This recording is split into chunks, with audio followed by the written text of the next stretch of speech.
বন্ধুসকল, আজিলৈকে আপোনালোকে গৌৰৱ গগৈৰ উদাত্ত ভাষণ শুনি আহিছে। সাংসদতেই হওক নাইবা নিৰ্বাচনী প্ৰচাৰৰ মাজতেই হওক, গৌৰৱ গগৈৰ মুখৰ পৰা আপুনি বিস্ফোৰক মন্তব্য শুনি আহিছে। কিন্তু আজি এটা ষ্টেজৰ ওপৰত নিৰ্বাচনী প্ৰচাৰৰ মাজতে গৌৰৱ গগৈক আৱেগিক ৰূপত দেখিবলৈ পোৱা গ'ল। বন্ধুসকল, আৱেগেৰে ভৰা কণ্ঠৰে আজি গৌৰৱ গগৈয়ে মানুহৰ আগত নাইবা সমাজৰ আগত তেওঁ নিৰ্বাচনী প্ৰচাৰৰ মাজতে কিছুমান ৰহস্য ফাদিল কৰিলে আৰু তেওঁলোকৰ জীৱনটো কেনেকুৱা হ'ব লাগিছিল আৰু বৰ্তমান কেনেকুৱা হৈ গ'ল, সকলোখিনি আঁৰৰ কথা আৱেগ ভৰা কণ্ঠেৰে গৌৰৱ গগৈয়ে মানুহৰ আগত কৈ গ'ল। আহক বন্ধুসকল, গৌৰৱ গগৈৰ আৱেগ ভৰা কণ্ঠ আজি শুনি লওঁ। আজিৰ সভাৰ সভাপতি মহোদয়, মঞ্চত উপস্থিত থকা বিশিষ্ট ব্যক্তিসকল, ইয়াত উপস্থিত থকা এই অঞ্চলৰ জ্যেষ্ঠ নাগৰিকসকল, যুৱক বন্ধুসকল আৰু ইয়াত উপস্থিত থকা শ্ৰদ্ধেয় ৰাইজ, মই প্ৰথমে সচেতন চাৰিগাঁও মৌজাৰ সচেতন নাগৰিক সমাজৰ বিষয়ববীয়াসকলক ধন্যবাদ জ্ঞাপন কৰিছোঁ, কৃতজ্ঞতা জ্ঞাপন কৰিছোঁ যে আজি এইখন মঞ্চত মোক নিমন্ত্ৰণ জনাই মোক নিজৰ মনৰ কথা ক'বলৈ এটা সুবিধা দিছে। আজি যোৰহাট লোকসভা সমষ্টিৰ নিৰ্বাচন যথেষ্ট আকৰ্ষণীয় হৈ গৈছে আৰু সঁচাকৈ ক'বলৈ গ'লে ইমান কম সময়ৰ ভিতৰত ৰাইজৰ পৰা ইমান সমৰ্থন আমি পাম আমি কেতিয়াও ভবা নাছিলোঁ। য'তেই আমি গৈছোঁ, বয়োজ্যেষ্ঠসকল, যুৱকসকল, আইসকল, টাউনৰ মানুহ, গাঁৱৰ মানুহ, চাংঘৰত থকা মানুহ, বাগানৰ লাইনত থকা মানুহ, সকলোৱে ওলাই আহি আমাক স্বাগতম জনাইছে। যদি মই ভাবোঁ যে ইমান মৰম ৰাইজে আমাক দিছে, তাৰ মূল কাৰণ কি হ'ল, তেতিয়াহ'লে মোৰ মনত এটাহে উত্তৰ আহে, মোৰ প্ৰয়াত পিতৃৰ নাম প্ৰাক্তন অসমৰ মুখ্যমন্ত্ৰী তৰুণ গগৈ। আৰু মই অনুভৱ কৰিছোঁ যে যদিও মোৰ পিতৃ আমাৰ লোকৰ মাজত নাই, তেখেতৰ কামৰ যে প্ৰভাৱ, তেখেতৰ নেতৃত্বৰ জৰিয়তে অসমৰ যি পৰিৱৰ্তন আহিলে, তেখেতৰ স্বয়ং নিজৰ ব্যক্তিত্ব, তেখেতৰ মুখখন ওপৰত সেই হাঁহি মানুহে পাহৰি যোৱা নাই, বয়োজ্যেষ্ঠসকলে পাহৰি যোৱা নাই যে এটা সময়ত প্ৰয়াত তৰুণ গগৈদেৱ অসমৰ মুখ্যমন্ত্ৰী হোৱাৰ আগত চৰকাৰী চাকৰিয়ালে পেঞ্চন পোৱা নাছিল, ল'ৰা ছোৱালীক খুৱাবলৈ পইচা নাছিল, শিক্ষকসকলৰ ওচৰত দৰমহা নাছিল,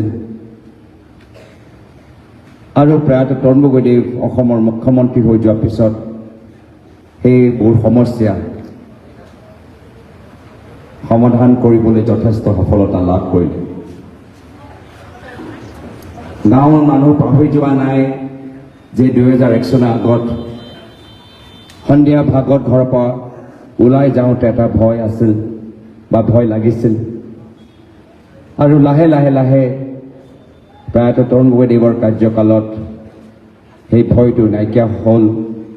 আমি ঘৰৰ পৰা ওলাবলৈ এটা সুবিধা পালোঁ, ৰাতি হ'লেও আন্ধাৰ হ'লেও আমাৰ ভয়টো নাইকিয়া হ'ল। বহুত যুৱক যুৱতীসকল মোৰ ওচৰত আহি ক'লে যে আমি সৰুকালত যেতিয়া স্কুলত পঢ়িছিলোঁ, কিতাপত লিখা থাকে অসমৰ মুখ্যমন্ত্ৰী কোন, তেতিয়াৰ পৰা তৰুণ গগৈ নাম লৈ আমি মুখস্থ হৈ গ'লো নাই। আৰু সেইকাৰণে মই নিজে চেষ্টা কৰোঁ যে তেখেতৰ আদৰ্শ পালন কৰি তেখেতৰ দেখুওৱা ৰাস্তাত মই আগবাঢ়ি যাওঁ আৰু এনেকুৱা এটা কাম নকৰোঁ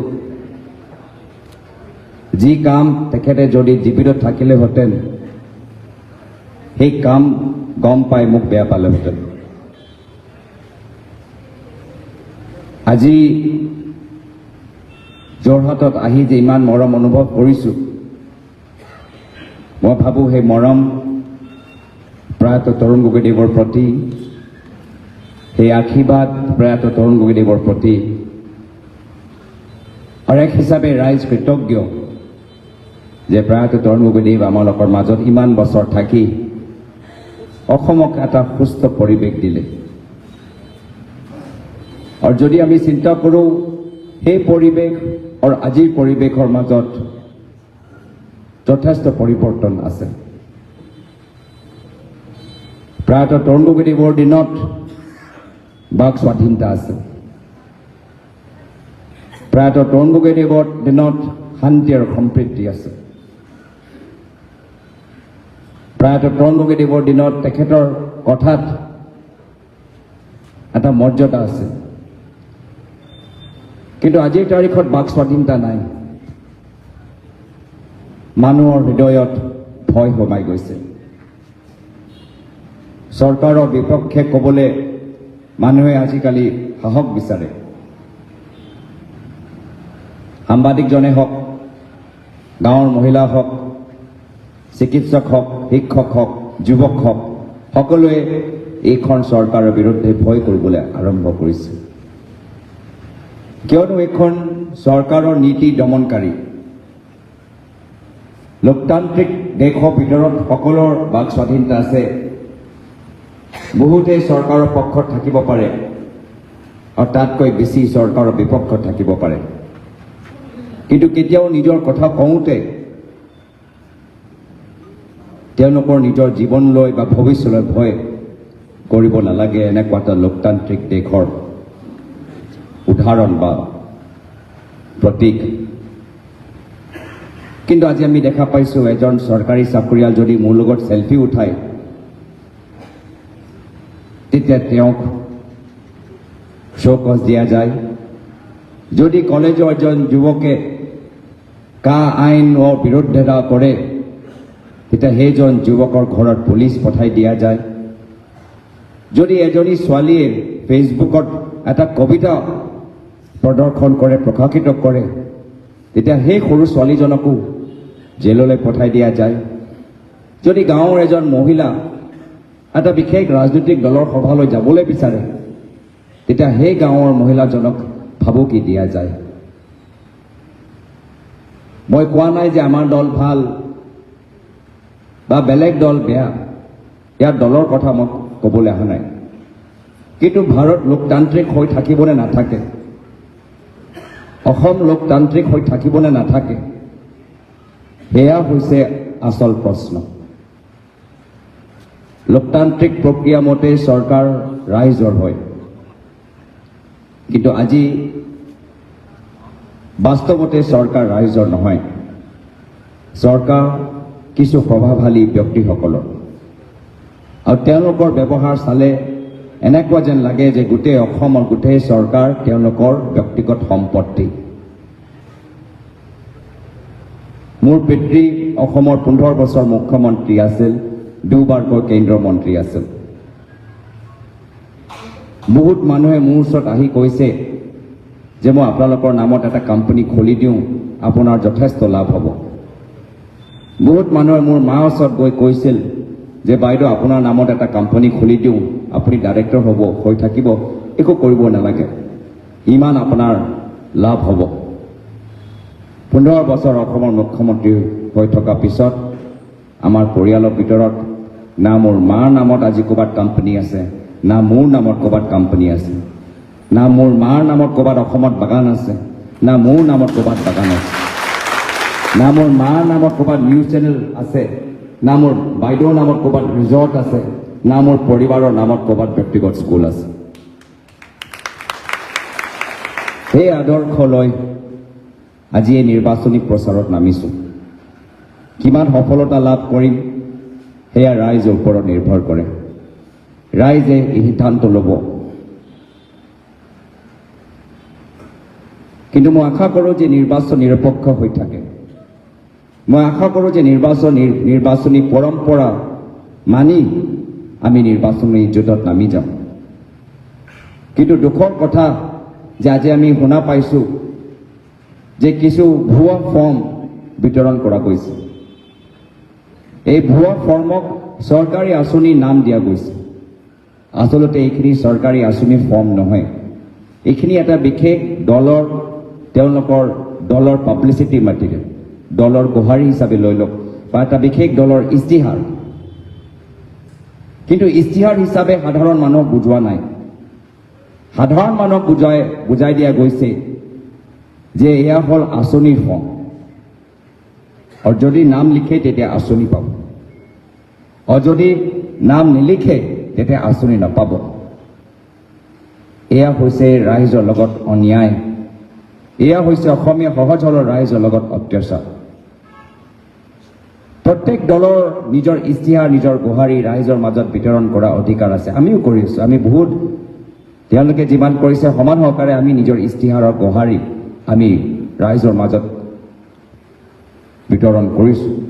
কিন্তু পাৰ্থক্য ইমানেই যে আমি স্পষ্ট কৈছোঁ যে আমাৰ ইস্তিহাৰ, আমাৰ চৰকাৰ আহিলে এইখিনি আমি কাম কৰিম, আৰু তেওঁলোকে কৈছে কি নহয় এইখিনিয়ে আচল চৰকাৰী আঁচনি, নামটো দিয়া তেতিয়া আঁচনিটো পাবা। মই ভাবোঁ আজি চাৰিওফালে প্ৰত্যেক গাঁৱৰ ভিতৰত এনেদৰে সচেতন নাগৰিক সমাজৰ যথেষ্ট প্ৰয়োজন আছে। লোকতন্ত্ৰ সুৰক্ষা কৰা মাত্ৰ এটা বিশেষ ৰাজনৈতিক দলৰ দায়িত্ব হ'ব নোৱাৰে। ভাৰত এটা বিশাল দেশ, বিভিন্ন ধৰ্ম বৰ্ণ নিৰ্বিশেষে মানুহবোৰ ইয়াত বসবাস কৰে। কোনো এটা বিশেষ দল নিজৰ গণতান্ত্ৰিক আদৰ্শ ৰক্ষা কৰা দায়িত্বটো অকলে সামৰিব নোৱাৰে।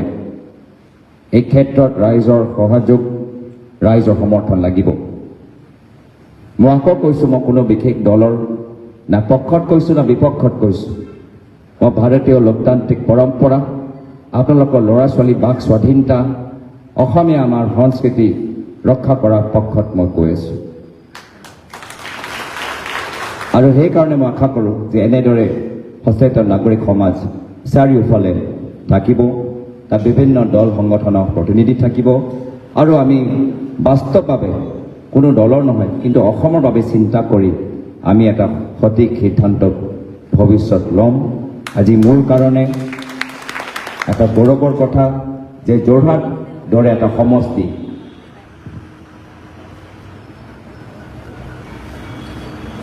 যি আমাৰ অসমৰ বৈদিক কেন্দ্ৰ, যি আমাৰ অসমৰ সাংস্কৃতিক কেন্দ্ৰ, যি আমাৰ অসমৰ অৰ্থনৈতিক কেন্দ্ৰ, আজি এনেকুৱা এটা বিশেষ সমষ্টি প্ৰতিনিধি হ'বলৈ এটা সুবিধা পাইছোঁ।